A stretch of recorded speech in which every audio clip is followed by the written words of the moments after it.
तर काय वेलकम आहे तुमचं माझ्या अजून एक ब्लॉगमध्ये. तर मी नेहमीप्रमाणे माझं काम उरकून वगैरे जिम्मेदारीने निघालो आणि सध्या आता काय वांबळ आणि ऊन हे दोन्हीचं कॉम्बिनेशन वातावरण आहे. सो तब्येत पण काय व्यवस्थित राहत नाही आणि त्यातून आज जिमला गेल्यावरती माझं होतं लेग्स डे. तर खूप हार्ड गेले मला, कारण पेन माझ्या ऑलरेडी लेगमध्ये होता. सो कसं बसं आम्ही जिम कंप्लीट करून देन काम होते मला थोडंसं बाहेर, ते करण्यासाठी आम्ही बाहेर गेलो आणि त्यानंतर मग मुलांसाठी फटाके घ्यायचे ते सुद्धा फटाके वगैरे घेतले आणि देन घरी आलो.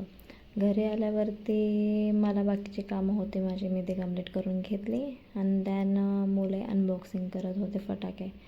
सो त्यांची ती गडबड चालू होते. तर तुम्हाला तर माहितीच आहे, मुलांना फटाक्याशिवाय दिवाळी ही काय असते ते होतच नाही त्यांची पूर्ण.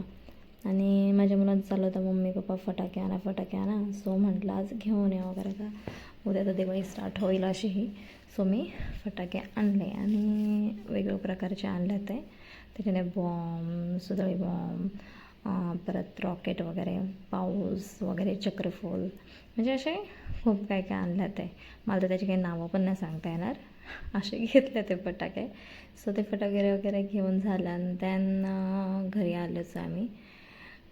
मुलांची ही गडबड पाहून एक नाही का त्यांच्या चेहऱ्यावर एक आनंदच वेगळा असतो फटाक्याच्या नाही मुळे. सो ते त्यांचे चालू होतात. दोघं त्या फटाक्याच्या नादात एकदम खुश आणि हॅपी होते. आणि देन मला ब्लाऊज शिवायचा होता. सो मी तो शिव घेतला. त्यातून त्या ब्लाऊजचे धागे पूर्ण माझ्या ड्रेसवरती पसरलेले होते.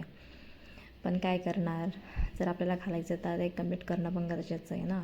त्यामुळे कारण मी कुणाकडे देत माझे ब्लाउजेस होत असतात. खूप दिवसांनी घेतले ते माझं चालू होतं. असा माझा बिझी डे होता. तर भेटूया मला माझ्या नवीन ब्लॉगमध्ये. त्यासाठी माझे ब्लॉग बघत राहा, सबस्क्राईब करत राहा, लाईक करत राहा. Okay, bye.